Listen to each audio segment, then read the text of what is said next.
Don Edmundo, ha? Doc?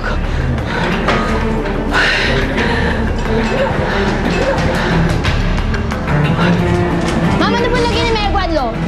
Hindi ko pa alam. Wala pa akong doktor na nakakausap pero ang alam ko malala siya dahil duguan siya at unconscious after the incident. So, I really don't know. I'm sorry. Sino po sa tingin ninyo may kagagawa nito? Ayoko naman mambindang dahil wala naman tayong ebidensya pero wala namang kalaban ng asawa ko kundi si Ricardo Guatlo lamang. Balak niya po ba magsampa ng kaso labang kay Ricardo Guatlo? I don't know. Hindi ko pa alam. Pero ang gusto ko lang ay maging safe ang asawa ko dahil hindi na siya bata.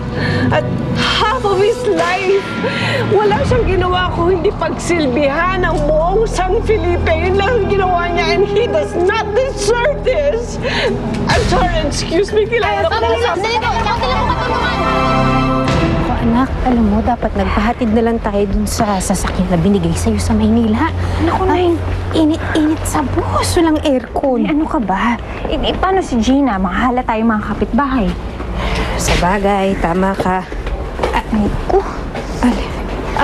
Rachel, anak. May bisita ka, oh.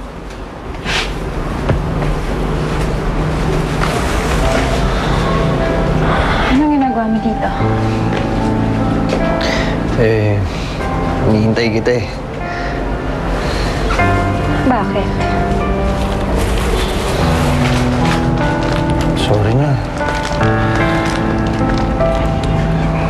Naniniwala at naiintindihan na kita. Ayoko naman pag-away sa'yo. Alam mo na kung minsan sarado yung isip ko eh.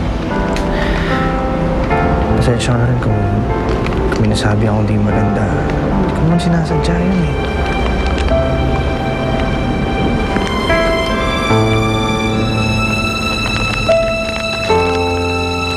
Naiintindihan kita, Levi. Akala ko hindi tayo magkakabati eh. Pwede ba naman yun? Eh, mahal na mahal kita. Huwag na tayo mag-away, please. Kailangan kita ngayon. Hindi ko na alam gagawin ko eh. Nandito na ako.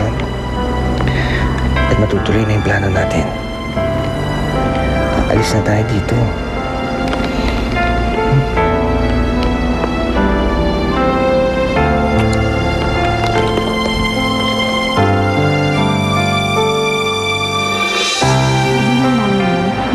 Ni Ricardo mo daw yung bumaril sa daddy mo. Nakakatakot. Paano na pag mag-asawa tayo, tapos pumasok ka ng politiko, parang hindi ko yata kakayanin na mangyari sa'yo yung nangyayari ngayon sa daddy mo. Kaya ito binaawa ko kay Tita Rowena. Alam mo, Apple, hindi mangyayari sa akin yun. Saka, in the first place, ayoko magpolitika. Alam mo, hindi mo pwedeng masabi kung ano man yung kapalaran mo. Saka, hindi naman tayo sigurado kung magkakatuluyan nga tayo. Hindi ka rin nakaka-insulto, no? Oh. Apple! Uy! Teka, saan ka pupunta? Nay, mag-impake na ho kayo ngayong gabi, ha? Para bukas mabilis tayo makakaalis. Anak, ano bang planan yung dalawa talaga? Bale, mangyayari ho. Mauna ho kami lungas ng nanay at ang lola ko. Bukas yun ng umaga.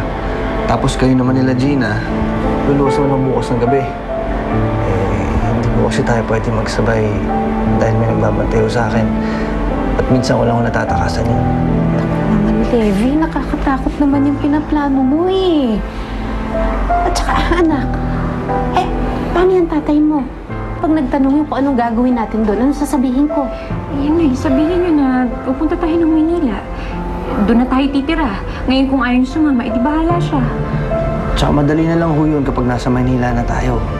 Magtatawagan ho kami ni Rachel. Basta importante, makaalis tayo dito. May pera pa ba kayo? Meron pa ako dito. Hindi, huwag kang mag-alala. Nakakuha ako ng pera kay Mayor Guatlo. Kaya nga dapat, bago pa mangyari yan, makatakas na tayo sa kanya.